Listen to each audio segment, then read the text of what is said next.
Hello DC fans, welcome back to my channel Dastaan TV. तो जैसा कि आप जानते हैं, जेम्स गन का जो नया डीसी यूनिवर्स है उसमें हमें द अथॉरिटी की लाइव एक्शन मूवी देखने को मिलेगी। लास्ट मंथ मैंने अथॉरिटी के एक मेंबर मिडनाइटर की ओरिजिन स्टोरी पे बात की थी। इस वीडियो में मैं अथॉरिटी के नेक्स्ट मेंबर अपोलो की ओरिजिन स्टोरी पर बात करूंगा। सबसे पहले गाइज मैं आपको एक चीज़ बता दूं, अथॉरिटी के कुछ मेंबर्स हैं जैसे मिडनाइटर, अपोलो और जेनी स्पार्क्स। इन तीनों की ओरिजिन स्टोरी इंटरकनेक्टेड है। तो हो सकता है अपोलो की ओरिजिन स्टोरी में आपको मिडनाइटर की ओरिजिन्स के कुछ एलिमेंट्स देखने को मिले। तो चलिए बिना टाइम वेस्ट किए आइए शुरू करते हैं। तो एक साइंटिस्ट था जिसका नाम था हेनरी बेंडिंग्स, जो स्टॉर्म वॉच नाम की एक ऑर्गेनाइजेशन चलाता था और वो हेड था इस ऑर्गेनाइजेशन का। इस हेड पोजीशन को वेदरमैन भी बोला जाता था। तो हेनरी बेंडिंग्स लोगों पे एक्सपेरिमेंट करता था, उनके डीएनए में चेंज लाता था और उनको सुपर सोल्जर्स में चेंज करने की कोशिश करता था।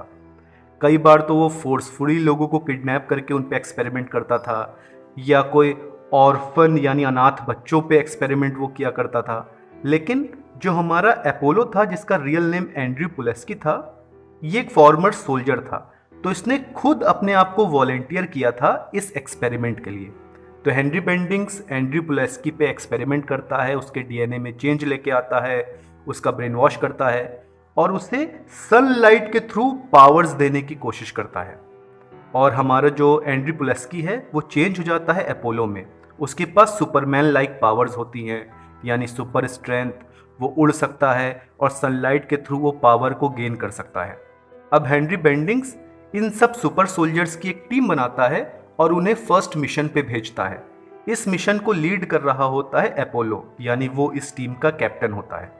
इस टीम में अपोलो के साथ शामिल होते हैं मिडनाइटर, लैम्पलाइट, क्रोजेन, अमेज, इम्पीटस और स्टॉकर।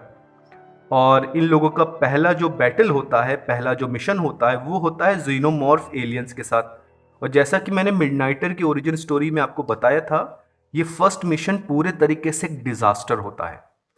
मेजॉरिटी ऑफ मेंबर्स मारे जाते हैं, केवल मिडनाइटर और अपोलो ही बचते हैं।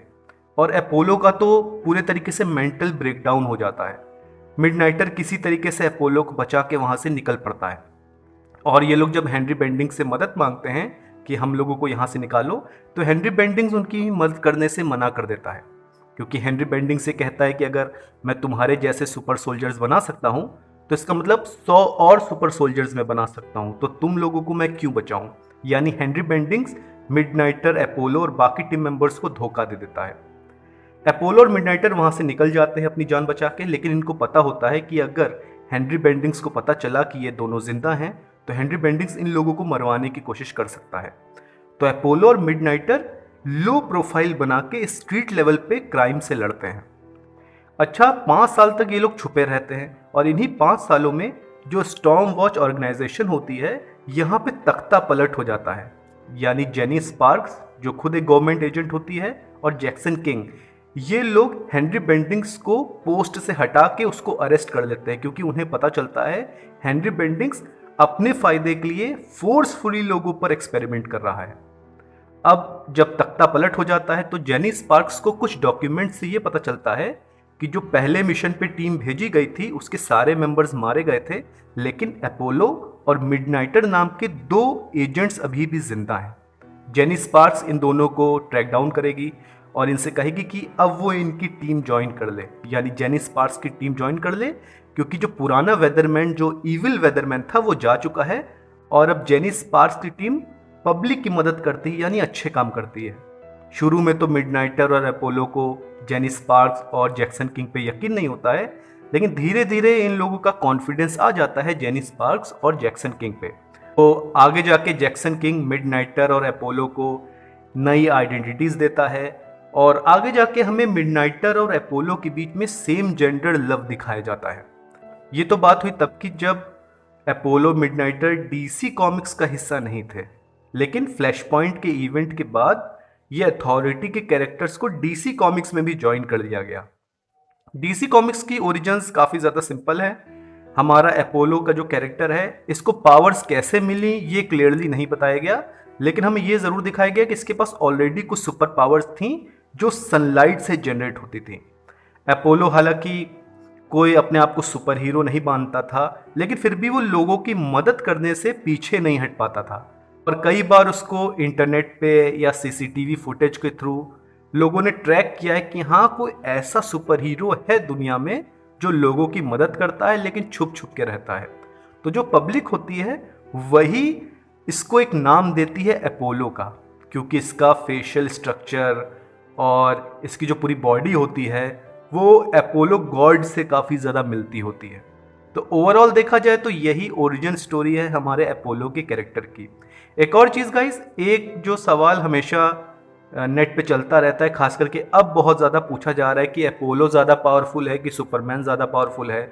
तो देखिए, मेरा ये मानना है कि कॉमिक बुक कैरेक्टर्स का कंपैरिजन करना कि कौन ज़्यादा पावरफुल है, ये एक बेवकूफ़ी वाली बात है, क्योंकि कौन कैरेक्टर कितना ज़्यादा पावरफुल है ये राइटर तय करता है। फॉर एग्जाम्पल, हमने कई बार ये देखा है कि बैटमैन अकेले ही डार्क साइड को पीट देता है, लेकिन दूसरी स्टोरी आर्क्स में बैटमैन जोकर से मार खा जाता है। तो कौन सा कैरेक्टर कितना पावरफुल है ये राइटर पे डिपेंड करता है। तो मैं अपना पर्सनल ओपिनियन दूं लॉजिकली, तो सुपरमैन ज़्यादा पावरफुल है अपोलो से। उसके पीछे रीज़न ये है कि अपोलो की वीकनेस ही ये है कि उसे फ्रीक्वेंट सनलाइट चाहिए अपने आप को रिचार्ज करने के लिए। सुपरमैन और अपोलो दोनों की जो बॉडी है वो सोलर बैटरी की तरह काम करती है, लेकिन सुपरमैन ज़्यादा टाइम तक अपनी पावर को रिटेन कर सकता है, लेकिन अपोलो को फ्रीक्वेंट यानी जल्दी जल्दी सनलाइट चाहिए अपने आप को रिचार्ज करने के लिए। तो आप समझ गए, इस हिसाब से अपोलो वीक है सुपरमैन के कंपैरिजन में। तो गाइस, क्या आपको ये ओरिजिन स्टोरी पसंद आई? प्लीज़ कमेंट सेक्शन में ज़रूर बताइए। और जो नेक्स्ट वीडियो होगा उसमें मैं जेनी स्पार्क्स, जो थर्ड मेंबर है हमारी अथॉरिटी की, उसके ओरिजिन्स पे बात करूंगा। तो डीसी अपडेट्स के लिए मेरे चैनल को सब्सक्राइब करिए। Thank you.